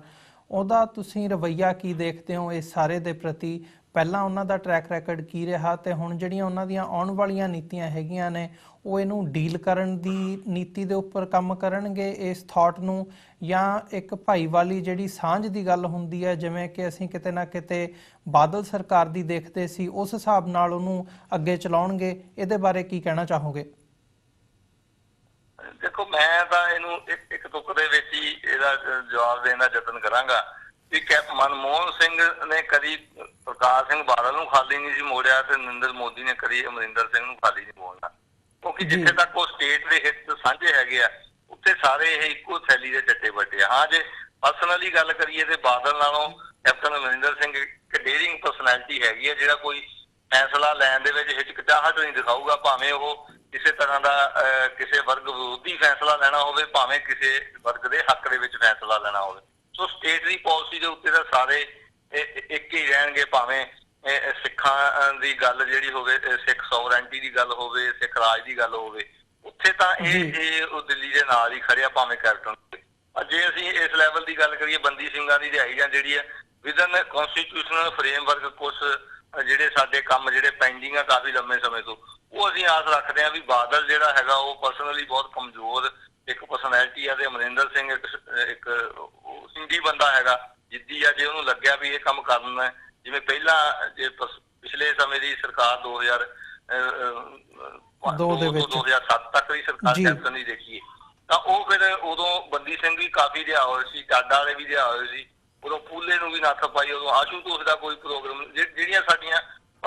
ਡੇਲੀ ਜਿਹੜੀਆਂ ਸਿੱਖਾਂ ਦੀਆਂ ਪ੍ਰੋਬਲਮ ਹੈਗੀਆਂ, ਉਹ ਕਾਫੀ ਜਿਹੜੀਆਂ ਹੱਦ ਤੱਕ ਜਿਹੜੀਆਂ ਉਸ ਤਰ੍ਹਾਂ ਫੇਸ ਨਹੀਂ ਕਰਨੀਆਂ ਪਈਆਂ ਜਿਵੇਂ ਬਾਦਲ ਰਿਜ਼ਾਈਮ ਦੇ ਵਿੱਚ ਸਾਨੂੰ ਕਰਨੀਆਂ ਪਈਆਂ। ਪੂਲੇ ਨੂੰ ਨੱਥ ਪਾਈ, ਜਗਦੀਸ਼ ਟਾਂਗੜੀ ਤੇ ਗੁਰਮੰਜੀ ਲੁਧਿਆਣੇ ਦਾ ਇੱਕ ਮੁੰਡਾ ਸੀਗਾ ਹਿੰਦੂ ਸ਼ਿਵ ਸੈਨਾ ਵਾਲਾ, ਉਹਨੂੰ ਨੱਥ ਪਾਈ, ਆਸ਼ੂਤੋਸ਼ ਦਾ ਕੋਈ ਪ੍ਰੋਗਰਾਮ ਨਹੀਂ ਹੋਇਆ। ਸੋ ਇਹ ਜਿਹੜੀਆਂ ਇੱਦਾਂ ਦੀਆਂ ਹੈਗੀਆਂ ਸਾਡੀਆਂ ਸਮੱਸਿਆਵਾਂ, ਉਹ ਮੈਂ ਸਮਝਦਾ ਕਾਫੀ ਹੱਦ ਤੱਕ ਜਿਹੜੀਆਂ ਉਹ ਸਾਨੂੰ ਨਹੀਂ ਫੇਸ ਕਰਨੀਆਂ ਪੈਣਗੀਆਂ। ਓਵਰਆਲ ਸਿੱਖ ਸੋਵਰੈਂਟੀ, ਸਿੱਖ ਰਾਜ ਜਾਂ ਖਾਲਿਸਤਾਨ ਦੇ ਮੁੱਦੇ ਦੇ ਉੱਤੇ ਸਾਰੇ ਇਸੇ ਤਰ੍ਹਾਂ ਹੀ ਜਿਹੜੇ ਖੜੇ ਹੈਗੇ ਆ। ਜੀ ਬਿਲਕੁਲ। ਮੰਜਪੁਰ ਸਾਹਿਬ, ਜੇ ਅਸੀਂ ਇਹਦੇ ਵਿੱਚ ਹੁਣ ਪੰਥਕ ਜਥੇਬੰਦੀਆਂ ਦੀ ਗੱਲ ਕਰੀਏ, ਜਿਹੜੇ ਲੋਕ, ਜਿਹੜੀਆਂ ਜਥੇਬੰਦੀਆਂ ਜਾਂ ਜਿਹੜੇ ਇੰਡੀਵਿਜੂਅਲਸ ਪੰਥ ਦੇ ਹਿੱਤਾਂ ਦੀ ਗੱਲ ਕਰਦੇ ਆ, ਪੰਥ ਦੀਆਂ ਜਿਹੜੀਆਂ ਸਮੱਸਿਆਵਾਂ ਹੈਗੀਆਂ ਉਹਨਾਂ ਦੀ ਗੱਲ ਕਰਦੇ ਆ, ਉਹ ਭਾਵੇਂ ਗੁਰੂ ਗ੍ਰੰਥ ਸਾਹਿਬ ਦੀ ਬੇਅਦਬੀ ਦਾ ਮਸਲਾ ਹੋਵੇ, ਭਾਵੇਂ ਉਹ ਸਿੱਖ ਆਈਡੈਂਟੀਟੀ ਦਾ ਮਸਲਾ ਹੋਵੇ, ਪੰਜਾਬ ਦੇ ਪਾਣੀਆਂ ਦੀ ਗੱਲ ਹੋਵੇ, ਜਾਂ ਜਿਹੜੀਆਂ ਪੰਜਾਬ ਦੀਆਂ ਹੱਕੀ ਮੰਗਾਂ ਹੈਗੀਆਂ ਨੇ ਉਹਨਾਂ ਦੀ ਗੱਲ ਹੋਵੇ, ਤਾਂ ਉਹ ਕੀ ਇਕੱਠੇ ਹੋ ਰਹੇ ਆ ਪੰਥਕ ਜਥੇਬੰਦੀਆਂ ਜਿਹੜੀਆਂ ਨੇ? ਹਾਲਾਂਕਿ ਪਿਛਲੇ ਦਿਨਾਂ ਦੇ ਵਿੱਚ ਇੱਕ ਜਲੰਧਰ ਦੇ ਵਿੱਚ ਵੀ ਇੱਕ ਕਾਨਫਰੰਸ ਹੋਈ ਹੈ ਜਿੱਥੇ ਕੁਝ ਸਿੱਖਾਂ ਦੀਆਂ ਜਥੇਬੰਦੀਆਂ ਤੇ ਕੁਝ ਜਿਹੜੀਆਂ ਹੈਗੀਆਂ ਦਲਿਤਾਂ ਦੀਆਂ ਜਥੇਬੰਦੀਆਂ, ਦਲਿਤਾਂ ਵੱਲੋਂ ਉਹ ਆਰਗੇਨਾਈਜ਼ ਕੀਤਾ ਗਿਆ ਸੀ ਸਮਾਗਮ, ਉੱਥੇ ਉਹ ਇਕੱਠ ਦੇਖਣ ਨੂੰ ਸਾਹਮਣੇ ਆਇਆ ਸੀ। ਕੀ ਆਉਣ ਵਾਲੇ ਸਮੇਂ ਦੇ ਵਿੱਚ ਕੋਈ ਸੰਭਾਵਨਾ ਹੈਗੀ ਆ ਜਾਂ ਕੋਈ ਇੱਧਰ ਨੂੰ ਕੰਮ ਹੋ ਰਿਹਾ ਵੀ ਜਿਹੜੀਆਂ ਪੰਥਕ ਜਥੇਬੰਦੀਆਂ ਹੈਗੀਆਂ ਨੇ ਉਹ ਦਲਿਤਾਂ ਦੇ ਵਰਗ ਦੇ ਨਾਲ ਮਿਲ ਕੇ ਕੋਈ ਇੱਕ ਪਲੇਟਫਾਰਮ ਤੇ ਆ ਕੇ ਇਕੱਠੇ ਹੋ ਕੇ ਜਿਹੜੀਆਂ ਸਿੱਖਾਂ ਦੀਆਂ ਤੇ ਘੱਟ ਗਿਣਤੀਆਂ ਦੇ ਹੱਕਾਂ ਦੀ ਗੱਲ ਹੈਗੀ ਹੈ ਉਹਦੇ ਲਈ ਕੋਈ ਹੰਭਲਾ ਮਾਰਨਗੀਆਂ? ਇਹਦੇ 'ਚ ਦੇਖੋ 2-3 ਸਟੇਜਿਸ ਮੈਂ ਸਮਝਦਾ ਹੈਗੀਆਂ। ਇੱਕ ਤਾਂ ਹੈਗੀ ਵੀ ਸਿੱਖਾਂ ਦੀ ਸੋਵਰੈਂਟੀ ਦੀ, ਖਾਲਿਸਤਾਨ ਦੀ, ਸਿੱਖ ਰਾਜ ਦੀ ਗੱਲ, ਉੱਥੇ ਤਾਂ ਮੈਂ ਸਮਝਦਾ ਸਿੱਖ ਇਕੱਲੇ ਹੀ ਆ, ਉੱਥੇ ਉਹਨਾਂ ਦੇ ਨਾਲ ਕੋਈ ਨਹੀਂ ਹੈਗਾ। ਉੱਥੇ ਹੋ ਸਕਦਾ ਇੰਡੀਆ ਦੀਆਂ ਜਿਹੜੀਆਂ ਵੱਧ ਅਧਿਕਾਰ ਲੈਣ ਵਾਲੀਆਂ ਹੋਰ ਜਥੇਬੰਦੀਆਂ, ਈਵਨ ਕਾਮਰੇਡਾਂ ਦੀਆਂ, ਜਾਂ ਉਹ ਵੀ ਸਹਿਮਤ ਨਾ ਹੋਣ, ਭਾਵੇਂ ਇੰਡੀਆ ਦੇ ਜਿਹੜਾ ਤਸ਼ੱਦਦ ਆ ਜਾਂ ਜੋ ਵੀ ਇਹਨਾਂ ਦੀ ਪਾਲਿਸੀ ਹੈਗੀ ਉਹਦੇ ਖਿਲਾਫ ਜ਼ਰੂਰ ਹੋਣ, ਪਰ ਉੱਥੇ ਯਾਨੀ ਕਿ ਮੈਂ ਸਮਝਦਾ ਸਿੱਖਾਂ ਦੇ ਨਾਲ ਬਹੁਤ ਚੰਦ ਜਥੇਬੰਦੀਆਂ ਜਾਂ ਚੰਦ ਲੋਕ ਹੀ ਹੋਣਗੇ ਜਿਹੜੇ ਕਹਿਣਗੇ ਵੀ ਸਿੱਖਾਂ ਦੀ ਜਿਹੜੀ ਸੋਵਰਨ ਸਿੱਖ ਸਟੇਟ ਜਿਹੜਾ ਚਾਹੀਦਾ। ਸੋ ਜੇ ਉਹ ਤੋਂ ਇੱਕ ਲੈਵਲ ਥੱਲੇ ਦੀ ਗੱਲ ਕਰੀਏ ਇੰਡੀਆ ਲੈਵਲ ਦੇ ਉੱਤੇ, ਤਾਂ ਇਸ ਤਰ੍ਹਾਂ ਦੀ ਅੱਗੇ ਵੀ ਕਈ ਵਾਰ ਕੋਸ਼ਿਸ਼ ਹੋ ਚੁੱਕੀ ਆ, ਕਿਉਂਕਿ ਜਿਹੜੇ ਹੋਰ ਧਿਰਾਂ ਵੀ ਸੰਘਰਸ਼ ਕਰਦੀਆਂ ਉਹਨਾਂ ਨੂੰ ਪੋਲੀਟੀਕਲੀ ਵੱਧ ਅਧਿਕਾਰਾਂ ਦੇ ਲੈਵਲ ਦੇ ਉੱਤੇ ਵੀ ਵੱਧ ਅਧਿਕਾਰ ਹੋਣੇ ਚਾਹੀਦੇ ਸਟੇਟਸ ਨੂੰ, ਉਸ ਲੈਵਲ ਦੀ ਗੱਲ ਆ। ਜੇ ਪੰਜਾਬ ਲੈਵਲ ਦੀ ਗੱਲ ਕਰੀਏ ਤਾਂ ਇੱਥੇ ਸਿੱਖਾਂ ਦਾ ਤੇ ਦਲਿਤਾਂ ਦਾ ਜੇ ਵੋਟ ਪੋਲਿਟਿਕਸ ਦੇ ਵਿੱਚ ਆ ਜਾਈਏ, ਵੋਟ ਪੋਲਿਟਿਕਸ ਦੇ ਵਿੱਚ ਸਿੱਖਾਂ ਦਾ ਕੋਈ ਪਲੇਟਫਾਰਮ ਹੋਵੇ, ਉੱਥੇ ਜਿਹੜੀ ਸਭ ਤੋਂ ਵਧੀਆ ਜਿਹੜਾ ਗੱਠਜੋੜ ਆ ਉਹ ਸਿੱਖ ਜਥੇਬੰਦੀ ਦਾ ਕਿਸੇ ਦਾ ਤੇ ਦਲਿਤ ਜਿਹੜੀ ਆ ਜਥੇਬੰਦੀ ਉਹਨਾਂ ਦੇ ਇੱਕ ਵਧੀਆ ਜਿਹੜੀ ਸਾਂਝ ਬਣ ਕੇ ਤੇ ਇੱਥੇ ਕੋਈ ਪਾਵਰ ਗੇਨ ਕੀਤੀ ਜਾ ਸਕਦੀ ਹੈ। ਸੋ ਪਰ ਜੇ ਪੰਥਕ ਜਥੇਬੰਦੀਆਂ ਹੁਣ ਵਿਚਰਦੀਆਂ ਦੀ ਗੱਲ ਕਰੀ ਤਾਂ ਬਹੁਤ ਨਿਰਾਸ਼ਾਜਨਕ ਹਾਲਤ ਹੈਗੀ ਆ। ਉਹ ਹਰ ਪਾਸੇ ਸੈਟਿੰਗ ਜਿਹੜੀ ਉਹ ਰੱਖਦੇ ਆ ਵੀ ਬਾਦਲ ਨਾਲ ਵੀ ਕਿਸੇ ਤਰ੍ਹਾਂ ਦੇ ਗੱਠਜੋੜ ਹੋ ਜਾਵੇ ਜਾਂ ਕੈਪਟਨ ਨਾਲ ਵੀ ਹੋ ਜਾਵੇ, ਹੋਣਾ ਚਾਹੀਦਾ ਪੋਲੀਟੀਕਲੀ ਸਾਰੇ ਪਾਸੇ ਹੋਣਾ ਚਾਹੀਦਾ, ਪਰ ਉਹਦੇ ਵਿੱਚ ਮੈਂ ਸਮਝਦਾ ਜੇ ਨਿੱਜੀ ਹਿੱਤ ਆ ਜਾਂਦੇ ਆ ਤਾਂ ਉਹ ਜਿਹੜੇ ਗੱਠਜੋੜ ਉਹਨਾਂ ਦੇ ਵਿੱਚੋਂ ਕੋਈ ਫਾਇਦਾ ਨਹੀਂ ਨਿਕਲਦਾ, ਸਿਰਫ ਨਿੱਜੀ ਜਿਹੜੀਆਂ ਪੱਖ ਪੂਰਤੀਆਂ ਕਰਕੇ ਤੇ ਉਹ ਸਾਂਝੇ ਹਿੱਤਾਂ ਨੂੰ ਜਿਹੜਾ ਅਣਗੌਲਿਆਂ ਕਰ ਦਿੱਤਾ ਜਾਂਦਾ। ਸੋ ਸਾਂਝੇ ਹਿੱਤਾਂ ਲਈ ਕਿਸੇ ਨਾਲ ਗੱਠਜੋੜ ਕਰਨਾ ਜਿਹੜਾ ਇੱਕ ਸਿਧਾਂਤਕ ਗੱਠਜੋੜ ਆ ਉਹ ਸਿੱਖ ਪੰਥਕ ਜਥੇਬੰਦੀ ਜਾਂ ਅਕਾਲੀ ਦਲ ਦਾ ਦਲਿਤ ਜਥੇਬੰਦੀਆਂ ਦੇ ਨਾਲ ਹੀ ਬਣਦਾ। ਜੇ ਕਿਸੇ ਹੋਰ ਨਾਲ ਹੀ ਬਣਦਾ ਤਾਂ ਉਹਦੇ ਵਿੱਚ ਜਿਹੜੀ ਵੋਟ ਪੋਲਿਟਿਕਸ ਦੀ ਲੈਣ ਦੇਣ ਹੈਗੀ ਆ ਉਹ ਸਿਰਤ ਹੋਣੀ ਚਾਹੀਦੀ, ਉਹ ਸਾਂਝੇ ਹਿੱਤਾਂ ਨਹੀਂ ਹੋਣੀ ਚਾਹੀਦੀ, ਨਾ ਕਿ ਨਿੱਜੀ ਹਿੱਤਾਂ ਦੀ। ਸੋ ਵੱਡੀ ਜਿਹੜੀ ਲੋੜ ਆ ਉਹ ਪੰਥਕ ਜਥੇਬੰਦੀਆਂ ਦੀ ਲੀਡਰਸ਼ਿਪ ਤਬਦੀਲੀ ਤੇ ਉਹਨਾਂ ਦੇ ਕਰੈਕਟਰ ਦੀ ਜਿਹੜੀ ਬਿਲਡਿੰਗ ਉਹਦੇ ਵਿੱਚ ਜਿਹੜੀ ਵੱਡੀ ਲੋੜ ਹੈਗੀ ਆ। ਕਰੈਕਟਰ ਨਹੀਂ ਜਿੰਨਾ ਚਿਰ ਹੈਗਾ ਉਹਨਾਂ ਚਿਰ ਤੱਕ ਨਿੱਜੀ ਹਿੱਤ ਤੇ ਨਿੱਜੀ ਕੰਮ ਜਿਹੜੇ ਆ ਉਹ ਭਾਰੂ ਹੋ ਜਾਂਦੇ, ਅੱਗੇ ਹੋ ਜਾਂਦੇ, ਸਾਂਝੇ ਹਿੱਤਾਂ ਨੂੰ ਜਿਹੜਾ ਅਣਗੌਲਿਆ ਕਰ ਦਿੱਤਾ ਜਾਂਦਾ, ਜਿਹੜਾ ਅੱਗੇ ਪਿਛਲੇ ਸਮੇਂ 'ਚ ਦੇਖਣ ਨੂੰ ਮਿਲਿਆ। ਜੀ ਸੋ ਬੇਸਿਕਲੀ ਜੇ ਇਹਦੇ ਚੋਂ ਕੱਢਣਾ ਹੋਵੇ ਤਾਂ ਤੁਸੀਂ ਇਹ ਕਹਿ ਰਹੇ ਹੋ ਵੀ ਤੁਹਾਨੂੰ ਜਿਹੜੀ ਬਹੁਤੀ ਉਮੀਦ ਅੱਜ ਦੀ ਡੇਟ ਦੇ ਵਿੱਚ ਨਹੀਂ ਨਜ਼ਰ ਆਉਂਦੀ ਕਿ ਅੱਜ ਵਰਤਮਾਨ ਸਮੇਂ 'ਚ ਨਹੀਂ ਦਿਸਦੀ। ਜੀ ਬਿਲਕੁਲ ਮਨਪੁਰ ਸਾਹਿਬ ਤੁਹਾਡਾ ਬਹੁਤ ਬਹੁਤ ਧੰਨਵਾਦ, ਤੁਸੀਂ ਆਪਣਾ ਸਮਾਂ ਦਿੱਤਾ ਸਾਨੂੰ ਤੇ ਇਹਨਾਂ ਸਾਰੇ ਇਸ਼ੂਜ਼ ਦੇ ਉੱਪਰ ਸਮਾਂ ਕੱਢ ਕੇ ਸਾਡੇ ਦਰਸ਼ਕਾਂ ਦੇ ਨਾਲ ਸਾਡੇ ਨਾਲ ਆਪਣੇ ਵਿਚਾਰਾਂ ਦੀ ਜਿਹੜੀ ਸਾਂਝ ਹੈ ਉਹ ਪਾਈ ਹੈ। ਅੱਜ ਦੇ ਸ਼ੋਅ ਦੇ ਵਿੱਚ ਅਸੀਂ ਤੁਹਾਡੇ ਕੋਲੋਂ ਇੱਥੇ ਹੀ ਇਜਾਜ਼ਤ ਚਾਹਾਂਗੇ। ਦੁਬਾਰਾ ਫਿਰ ਤੁਹਾਡੇ ਨਾਲ ਫਿਰ ਡਿਫਰੈਂਟ ਇਸ਼ੂਜ਼ ਦੇ ਉੱਪਰ ਮੁਲਾਕਾਤ ਹੋਵੇਗੀ ਤੇ ਜਿਹੜੀ ਇਹ ਵਿਚਾਰ ਚਰਚਾ ਦੀ ਸਾਂਝ ਜ਼ਰੂਰ ਪਾਵਾਂਗੇ ਜੀ। ਵਾਹਿਗੁਰੂ ਜੀ ਕਾ ਖਾਲਸਾ, ਵਾਹਿਗੁਰੂ ਜੀ ਕੀ ਫਤਿਹ। ਵਿਊਅਰਸ, ਇਹ ਸਨ ਜਸਪਾਲ ਸਿੰਘ ਮੰਚਪੁਰ ਜਿਹੜੇ ਸਿੱਖ ਸਿਆਸੀ ਕੈਦੀਆਂ ਦੇ ਜਿਹੜੇ ਕੇਸਿਸ ਹੈਗੇ ਆ ਉਹ ਲੜ ਰਹੇ ਆ ਲੁਧਿਆਣਾ ਬੇਸਡ, ਤੇ ਇਹਨਾਂ ਨੇ ਸਾਨੂੰ ਜਿੱਥੇ ਭਾਈ ਜਗਤਾਰ ਸਿੰਘ ਹਵਾਰਾ ਤੇ ਹਰਮਿੰਦਰ ਸਿੰਘ ਮਿੰਟੂ ਦੇ ਕੇਸਿਸ ਦੀ ਅਪਡੇਟ ਦਿੱਤੀ ਹੈ, ਉੱਥੇ ਜਿੱਥੇ ਅਸੀਂ ਭਾਰਤ ਦੇ ਵਿੱਚ ਘੱਟ ਗਿਣਤੀਆਂ ਦੀ ਗੱਲ ਕਰਦੇ ਹਾਂ ਤਾਂ ਬੜਾ ਹੀ ਇਹਨਾਂ ਦੇ ਸਪਸ਼ਟ ਵਿਚਾਰ ਹੈਗੇ ਆ ਕਿ ਜਿੱਥੇ ਇੰਡੀਆ ਦੇ ਵਿੱਚ ਹਿੰਦੂ ਸਟੇਟ ਵੱਲ ਵੱਧਦੇ ਜਿਹੜੇ ਕਦਮ ਨੇ ਉਹ ਕਾਨੂੰਨਨ ਤੌਰ ਤੇ ਉਹਨੂੰ ਇੰਪਲੀਮੈਂਟ ਕਰਨਾ ਇੰਨਾ ਸੌਖਾ ਨਹੀਂ ਹੋਵੇਗਾ ਭਾਰਤ ਦੇ ਵਿੱਚ ਜਿਹੜੀ ਹੁਣ ਰੂਲਿੰਗ ਪਾਰਟੀ ਹੈਗੀ ਹੈ ਬੀਜੇਪੀ ਦੇ ਲਈ। ਤੇ ਜਿੱਥੇ ਤੱਕ ਪੰਜਾਬ ਦੀ ਗੱਲ ਹੈਗੀ ਆ ਉੱਥੇ ਕੈਪਟਨ ਅਮਰਿੰਦਰ ਸਿੰਘ ਦਾ ਜਿਹੜਾ ਸਟੇਟ ਪ੍ਰਤੀ ਰਵੱਈਆ ਹੈਗਾ ਉਹ ਕਿਤੇ ਨਾ ਕਿਤੇ ਬਾਦਲ ਲਾਈਨ ਦੇ ਉੱਪਰ ਹੀ ਹੋਵੇਗਾ, ਇਹ ਜਸਪਾਲ ਸਿੰਘ ਮੰਚਪੁਰ ਦਾ ਕਹਿਣਾ ਹੈਗਾ। ਤੇ ਉਹਨਾਂ ਨੂੰ ਪੰਜਾਬ ਦੀ ਜਿਹੜੀ ਲੀਡਰਸ਼ਿਪ ਹੈਗੀ ਹੈ, ਸਿੱਖ ਲੀਡਰਸ਼ਿਪ ਹੈਗੀ ਹੈ, ਪੰਥਕ ਜਥੇਬੰਦੀਆਂ ਨੇ, ਉਹਨਾਂ ਤੋਂ ਵੀ ਕੋਈ ਅੱਜ ਦੀ ਡੇਟ ਦੇ ਵਿੱਚ ਕੋਈ ਜਿਹੜੀ ਬਹੁਤੀ ਆਸ ਹੈ ਉਹ ਨਹੀਂ ਨਜ਼ਰ ਆਉਂਦੀ। ਸੋ ਅੱਜ ਦਾ ਸ਼ੋਅ ਜਿੱਥੇ ਸਮਾਪਤੀ ਦੇ ਵੱਲ ਜਾ ਰਿਹਾ ਸਾਡਾ, ਉੱਥੇ ਜਾਂਦੇ ਜਾਂਦੇ ਤੁਹਾਡੇ ਚਰਨਾਂ ਦੇ ਵਿੱਚ ਮੈਂ ਅਪੀਲ ਕਰਨਾ ਚਾਹੂੰਗਾ, ਬੇਨਤੀ ਕਰਨਾ ਚਾਹੂੰਗਾ ਕਿ ਜਿਹੜਾ TV84 ਅਦਾਰਾ ਹੈਗਾ ਇਹਨੂੰ ਚੱਲਦਿਆਂ ਰੱਖਣ ਦੇ ਲਈ ਸਾਨੂੰ ਤੁਹਾਡੀ ਸਹਾਇਤਾ ਦੀ ਲੋੜ ਹੈਗੀ ਹੈ, ਵਿੱਤੀ ਸਹਾਇਤਾ ਦੀ, ਡੋਨੇਸ਼ਨਸ ਦੀ ਲੋੜ ਹੈਗੀ ਹੈ। ਸੋ ਸਾਨੂੰ ਡੋਨੇਟ ਕਰਨ ਦੇ ਲਈ ਤੁਸੀਂ ਕ੍ਰੈਡਿਟ ਕਾਰਡ, ਡੈਬਿਟ ਕਾਰਡ ਤੇ ਪੇਪਾਲ ਦੇ ਥਰੂ ਡੋਨੇਟ ਕਰਨ ਦੇ ਲਈ ਸਾਡੀ ਵੈਬਸਾਈਟ ਤੇ ਜਾ ਸਕਦੇ ਹੋ www.tv84.tv। ਸਾਡੀ ਵੈਬਸਾਈਟ ਤੇ ਜਾ ਕੇ ਤੁਸੀਂ ਸਾਨੂੰ ਮੰਥਲੀ ਰੀਅਕਰਿੰਗ ਡੋਨੇਸ਼ਨਸ ਦੇ ਲਈ ਪਲੈਜ ਕਰ ਸਕਦੇ ਹੋ। ਹਰ ਮਹੀਨੇ ਦੀ ਜਿਹੜੀ ਡੋਨੇਸ਼ਨ ਹੁੰਦੀ ਹੈ ਉਹ ਆਪਣੇ ਆਪ ਫਿਰ ਨਿਕਲਦੀ ਰਹਿੰਦੀ ਹੈ। ਸਾਡੀ ਵੈਬਸਾਈਟ ਇੱਕ ਵਾਰ ਮੈਂ ਦੁਬਾਰਾ ਰਿਪੀਟ ਕਰਦਾ www.tv84.tv। ਤੇ ਜੇ ਤੁਸੀਂ ਚੈੱਕ ਦੇ ਰਾਹੀਂ ਡੋਨੇਟ ਕਰਨਾ ਚਾਹੁੰਦੇ ਹੋ ਤਾਂ ਸਾਨੂੰ TV84 ਦੇ ਨਾਮ ਦਾ ਚੈੱਕ ਬਣਾ ਕੇ, TV84 ਦੇ ਨਾਮ ਦਾ ਚੈੱਕ ਬਣਾ ਕੇ ਸਾਨੂੰ ਸਾਡੇ ਐਡਰੈਸ ਤੇ ਤੁਸੀਂ ਮੇਲ ਕਰ ਸਕਦੇ ਹੋ, ਜਿਹੜਾ ਹੈਗਾ 3601 37th ਐਵਨਿਊ, ਲੌਂਗ ਆਈਲੈਂਡ ਸਿਟੀ, ਨਿਊਯਾਰਕ 11101। ਇਸੇ ਦੇ ਨਾਲ ਦਰਸ਼ਕੋ, ਵਿਊਅਰਸ, ਅੱਜ ਦਾ ਜਿਹੜਾ ਸ਼ੋਅ ਹੈਗਾ ਅਸੀਂ ਉਹਨੂੰ ਇੱਥੇ ਹੀ ਸਮਾਪਤ ਕਰਦੇ ਹਾਂ। ਅਗਲੇ ਹਫਤੇ ਸੋਮਵਾਰ ਨੂੰ ਤੁਹਾਡੇ ਨਾਲ ਫਿਰ ਮੁਲਾਕਾਤ ਹੋਵੇਗੀ। ਇਜਾਜ਼ਤ ਦਿਓ ਜੀ। ਵਾਹਿਗੁਰੂ ਜੀ ਕਾ ਖਾਲਸਾ, ਵਾਹਿਗੁਰੂ ਜੀ ਕੀ ਫਤਿਹ।